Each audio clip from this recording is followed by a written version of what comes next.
안녕하세요, 다올입니다. 오늘도 파이네트워크 소식들 가지고 와 보았습니다. 요즘 X에서 많이 돌아다니는 자료가 하나 있습니다. 바로 파이코인 관련 소송 이야기가 되겠는데요. 또 많은 분들이 댓글이나 DM으로 질문을 주셔서 오늘 개인적으로 이 부분을 정리를 해드리도록 하겠습니다. 만약에 공식적으로 추가 업데이트가 나온다면 제가 따로 이 부분을 영상에서 다뤄드리겠지만 아직은 그런 공식적인 자료들이 없고 또 제가 보기에는 이제 이 소송 관련 부분이 큰 이슈 같지도 않아서 앞으로도 그렇게 제공이 될 것 같지는 않다라는 생각이 들고 있습니다. 어쨌든 이 소송 이슈의 발단을 보자면요. 2025년 10월이니까 얼마쯤 되지 않았습니다. 미국 애리조나에 거주하는 헤로 모엔이라는 한 개인이 소셜체인, 즉 파이 개발사를 상대로 미국 캘리포니아 북부 연방지방법원에 고소장을 제출했습니다. 즉 한 개인이 이제 파이 재단을 상대로 고소장을 제출한 것인데요. 모엔이라는 인물은 2020년 4월부터 파이를 꾸준히 채굴해온 일반 파이오니어로 지금 추측이 되고 있습니다. 그리고 본인이 손해를 봤다라는 파이코인 기준을 계산을 했을 때 약 200만 달러 규모의 손해를 당했다라고 주장을 하고 있습니다. 그래서 내용을 잠시 보자면요. 이 고소장에서 언급된 부분은 2024년 4월 본인이 보유하고 있던 파이코인 5,137개가 본인의 승인 없이 다른 지갑으로 이동되었다라고 얘기를 하고 있고, 추가로 1,403개의 파이는 메인넷 마이그레이션을 아직 받지 못했다. 그래서 총 6,540개의 파이코인을 손해봤다라고 주장을 하고 있고, 또 여기서 문제는 이 모엔이라는 인물이 이 피해 금액을 책정한 기준을 보았을 때 현재 파이의 시장가 약 0.2달러가 아니라 2022년 당시 파이 IOU 토큰의 최고가, 즉 1파이 307.49달러로 계산을 해서 총 200만 달러 정도의 손해를 보았다, 이렇게 주장을 하고 있는 것입니다. 일단 제일 먼저 이 파이 네트워크 정도 규모가 되면 이제부터는 주변에서 이 파이 관련 소송 얘기가 나와도 그렇게 이상할 건 없다라고 봅니다. 파이의 실제 시가총액은 현재 18억 달러 정도로 추정이 되고 있고요. 올해 초 기준으로 상장 이후에 시총 11위까지 올라간 적도 있었고, 현재까지 탑 50위 밖으로 밀린 적이 없는 대형 프로젝트라고 보시면 됩니다. 그래서 이 정도 규모가 되면 이 소송, 법적 분쟁은 언제든지 발생할 수 있는 자연스러운 현상이라고 보시면 되겠는데, 특히 개인이 혹시나 이 파이로부터 배상금을 받을 수 있지 않을까라는 마음으로 일단 소송을 걸어보는 경우 적지 않을 거라고 봅니다. 이건 암호화폐 업계 전체에 있을 수 있는 일이고, 서치를 해보시면 아시겠지만 파이만 겪는 일이 절대 아닙니다. 그래서 이런 소송이 있다라고 해서 프로젝트 전체가 흔들린다거나 코어팀이 잘못했다라거나 라는 식으로 해석할 필요는 없을 것 같다라는 게 제 개인적인 해석이 되겠고요. 그리고 이 소송 내용 자체를 좀 보더라도 이 원고인이 주장하는 부분들이 법원에서 쉽게 인정해 줄 수 있는 부분일까? 제가 봤을 땐 좀 힘들 거라고 봅니다. 자, 왜냐하면 파이의 홈페이지를 일단 들어가 보시면요. 이 약관이라는 게 존재하고 있고, 파이오니어들은 이 약관에 모두 동의를 한 상태에서 채굴과 생태계 참여를 하고 있다라고 보시면 되겠습니다. 그래서 이 약관의 이 18번 항목을 보게 되시면요. 앱에서 보이는 모바일 밸런스는 단순 포인트일 뿐이다 라고 언급을 하고 있고, 그래서 이 포인트는 현금 가치가 없는 상태이다. 그래서 사용자 소유의 자산이 아니다. 그리고 네트워크 내에서 전송이 불가한 상태고, 또 KYC 실패를 한다거나 부정행위 시 몰수가 될 수 있다. 그리고 소셜체인은 이 포인트 시스템을 언제든 수정하거나 종료할 수 있다 라고 명시가 되어 있습니다. 그래서 일단 코어팀이 KYC나 여러 부정행위가 있었는지 검증을 한 후에 코어팀에서 승인을 하고 마이그레이션을 해줘야 되는데, 그제서야 본인의 소유권을 주장할 수 있는 건데, 현재는 그런 상태가 되지 못했다라는 거죠.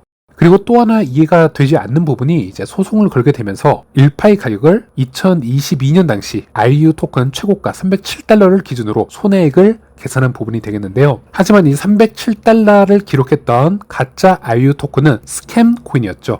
그리고 파이코 팀 입장에서도 2022년 당시 여러 거래소가 IOU 토큰 불법적으로 상장을 했을 때 공식적으로 이 입장문을 내놓았습니다. 거래소에 지금 상장되고 있는 IOU 토큰은 우리가 허가한 토큰이 아니다. 스캠 토큰이다. 파이는 어느 거래소에도 지금 상장한 적이 없다. 우리는 동의한 적이 없다. 절대 이 거래에 참여하지 말아달라는 공지를 여러 번 올렸고, 공식 홈페이지뿐만이 아니라 코어팀의 이 커뮤니티 챗방에서도 코어팀 멤버들이 직접 글을 올리기도 했고, 여러 모드들에 의해서 공지가 나가기도 했습니다. 그러니 가짜 IOU 가격을 기준으로 나는 200만 달러를 현재까지 손해를 봤다라고 주장하는 건 법적으로 인정받기 매우 어려운 주장이 아닐까, 저는 개인적으로 이렇게 생각을 하고 있고요.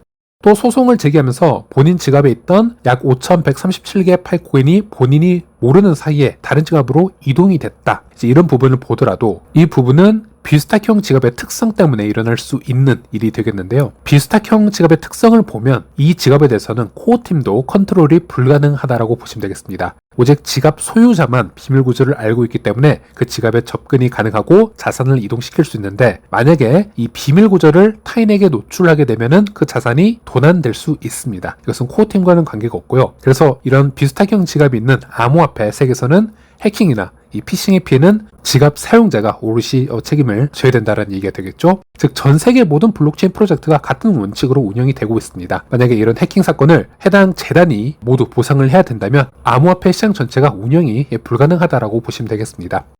그래서 코어팀은 이미 홈페이지 약관에 암호 기술, 취약점 위험에 대해서 명시를 해놓았고, 암호학으로 해킹이 되든지 어떤 양자컴이 나온다거나 어떤 식으로든 보안의 위협이 생길 리스크가 있다면 이 결과에 대해서는 소셜체인이 책임을 지지 않는다라는 부분이 명확하게 명시가 되어 있습니다. 또 코어팀 홈페이지를 보면요, 이미 수차례 해킹 위험성, 피싱의 위험성, 비밀 구절의 이 위험성에 대해서 미리 유저들에게 여러 차례 경고를 했고, 블록체인 상에서 이 코인의 움직임에 대해서는 코어팀도 어떤 조치를 취할 수 없음을 여러 차례 강조를 했기 때문에 이것도 파이오니어들이 이미 이해를 하고 그것을 전제한 상태에서 참여를 해야 되는 부분이기도 합니다.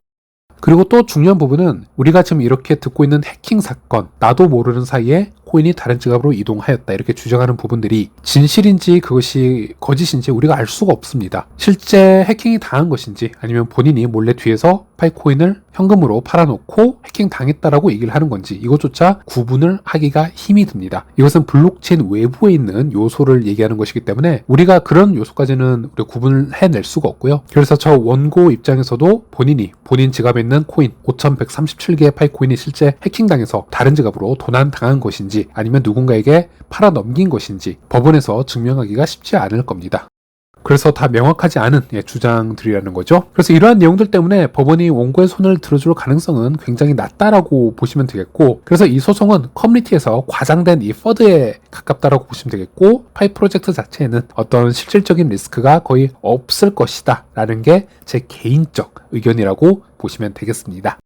다음으로 넘어가서요, 캔디님과 대화를 좀 나누어 보았고 공유된 여러 정보 한번 살펴보도록 하겠습니다.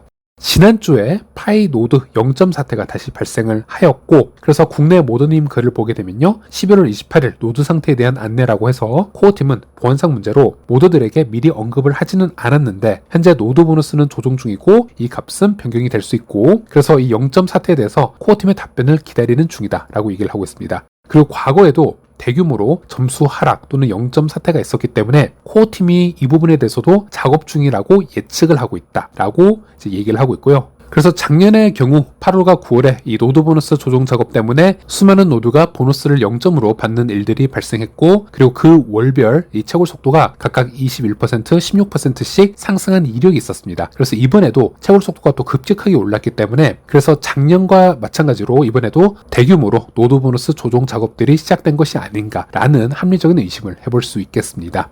참고로 10월 22일에서 23일에 노드 보너스가 0으로 나오는데요. 이 관련 정보글을 보면 노드 정책 위반으로 인해서 노드 보너스를 받지 못한다라는 정보글을 살펴볼 수 있었고, 국내 모더님의 글을 보면요, 이는 새로운 블랙리스트 검증 시스템에 의한 조치일 가능성이 높다, 이런 코멘트가 있었다라고 합니다. 그래서 참고하시길 바라겠습니다.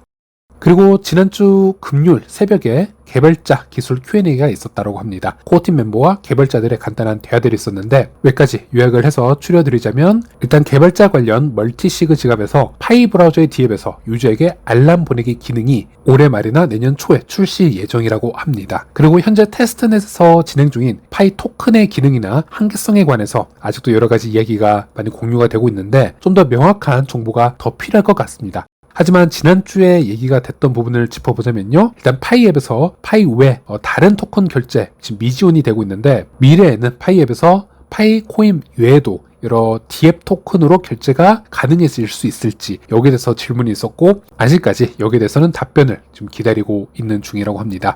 커스텀 토큰이나 앱 내 전송에 대한 기술적 제한은 없는 상태인데 지금 결제까지 가능해질지는 모르는 상태다라고 보시면 되겠고, 그리고 파이 해커톤 관련해서 거의 모든 검토가 마무리된 상태이고 다음 단계는 수상자를 확정하는 것인데 조만간 발표 예정이라고 합니다. 그리고 파이 도메인 낙찰 결과도 발표가 될 것이고 거의 준비가 끝나가고 있다고 합니다. 경매 및 제출 신청서 검토 중이고 이후에 도메인 소유가 가능하다라고 얘기를 하고 있습니다.